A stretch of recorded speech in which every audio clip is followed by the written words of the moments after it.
So as resigned as I have been for so long about, hey, the Big Ten and the SEC, they're going to get their 4 auto bids. Like, they've got the power. They're going to do it. It does actually seem like the ACC and the Big 12 and Notre Dame, by the way, on the same team, they have a chance to win this battle. I'm not saying it's overwhelmingly likely, but I think there's at least a chance. I am open to it where I was not before. I think a lot has changed here in the last few days, and a lot of this proof, I just mentioned a Greg Sankey quote, a lot of this proof comes in an otherwise kind of unsuspecting Greg Sankey quote. That is the tell here as to where this could be going, okay? So I mentioned, we talked at the top about the clearly concerted effort from the Big 12 to start pushing this 5+11 model, 5 auto bids, Power 4 conference title or champions, Group of 6 conference champion, 11 at large. Nobody had really heard of this until the last couple of days. Now there seems to be a really united front trying to push it. So then we get this tweet. Greg Sankey, this is from Ross Dellinger. Greg Sankey is laying the groundwork for a serious change to the College Football Selection Committee's criteria. Describing his conference as, quote, get ready for this, everybody. Describing his conference as, quote, not like any other. And its schedule, quote, stands alone. Thank you for that, Greg Sankey. But then, boy, there is this quote. This is the one that's frustrating. If we're just breaking this down and looking at what happened last year on its head, this is the quote from Greg Sankey. Quote, I do think there is a need for change. How do you explain some of the decisions made? And I assume when he says that, he means decisions like leaving Alabama and Ole Miss out of the playoff and putting SMU in instead, or, maybe that's a reference still to Indiana, whoever it is that the SEC wants to complain about. Well, if we're going to deconstruct this on face value, first of all, what a whiny statement.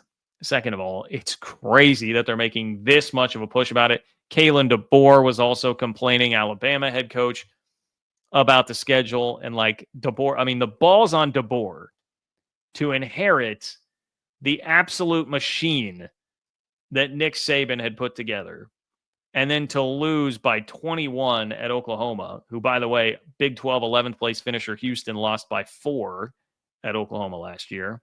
Lose by 21 at Oklahoma, trail an entire game against Vandy and lose that, and then come here and complain about, oh, well, look at what our schedule was. We should have got better treatment. Shut up. You can't do that, dude. You inherited a freaking Maserati, and you crashed it a little bit. Just deal with it. Don't complain that the sign was there. You ran into it. All right, buddy, I'm sorry. Anyway, so that's what I would say to Sankey. How do I explain some of those decisions made? Well, Ole Miss lost to Kentucky. Do I need to say any more? They also lost at Florida, who was playing better by the end of the year, but that's basically a 500 team. Lost to 7-6 Vandy, Alabama did, and they got clocked by 6-7 Oklahoma. That's how you explain it, Greg Sankey. You don't get blanket coverage for how good your league has been for the last 20 years in a given year. This is a case-by-case basis, okay? But, there is something more to this, I think, than just Greg Sankey being a whiner. And Ross Dellinger from Yahoo pointed that out. And remember, Ross Dellinger is not somebody who is just going to say something to say something, okay? Dellinger is as informed as literally anybody that is doing anything in the college sports world, okay?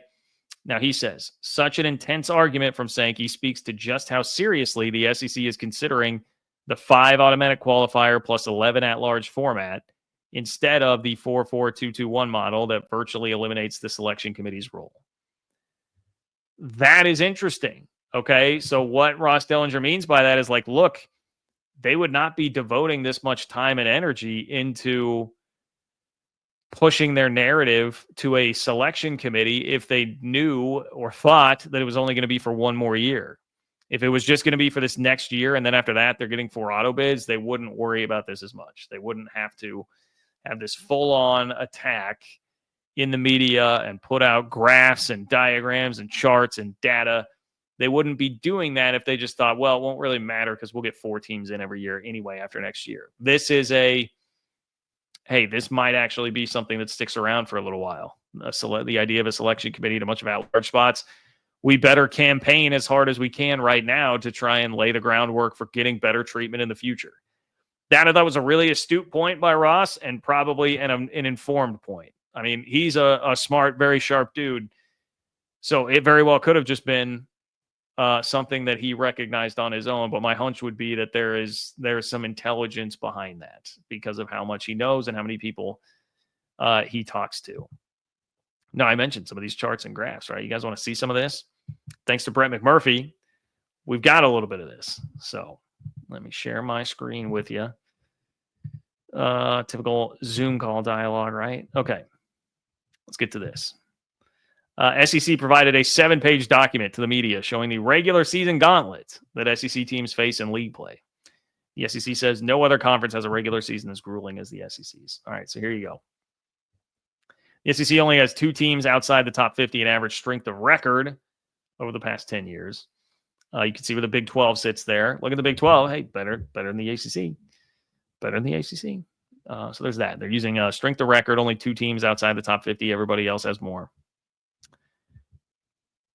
And then we've got the SEC only has 2 teams outside the top 50 in the average Massey rating. Just one of the many computer rankings that you will see. Meanwhile, look at the Big 12. Look at the Big 12 ahead of the Big 10 there. Maybe this is all about a case for, Big 12 getting as many teams in as the Big 10. I realize that the number 6 is less and the percentage is more. I understand. They're right there, point being, with the Big 10. But this is the data that the SEC is trying to use. And frankly, I get the point that they're making with this, but I found that to be a little bit underwhelming. I thought they might have something a little better than just that for the data that they were going to throw out there so strongly, with such a strong feeling about where they sit in the college football landscape. Again, it just comes back to, like, guys, you got to do this on a case by case basis. And look, you have been rewarded for your strength of schedule time and again. Like, ask people in Tallahassee about the SEC being rewarded for its schedule. Alabama was, not last year, but the year before.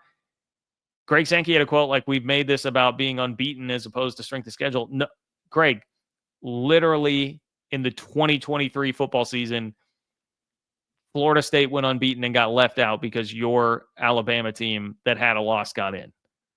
What are we doing? What are we doing? It's just 1 year. The SEC's lost its mind a little bit, but it is a good sign that they are losing their mind as much collectively, because it does lend you to, as Dellinger mentions, thinking, okay, they must actually be resigned to the fact that the committee could be here to stay for a while. And that's been one of the ideas that's been kicked around for a while by the SEC and Big Ten, is like, how do we just get rid of a committee entirely? We don't need a committee at all to deal with any of this. All it does is kind of get in our way. Let's not worry about that. So that may be another piece of this. So they're showing, like, hey, computer rankings wise, like, we'd be covered no matter what. More hypothetical wins, yada, yada, yada. So we'll see what happens with this format, man.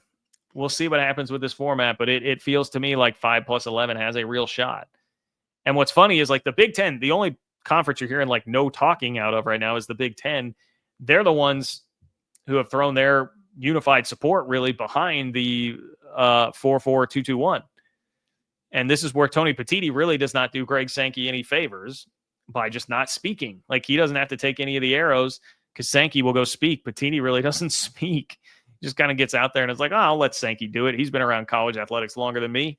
Have fun, buddy. Sankey doesn't really seem to like this very much at all.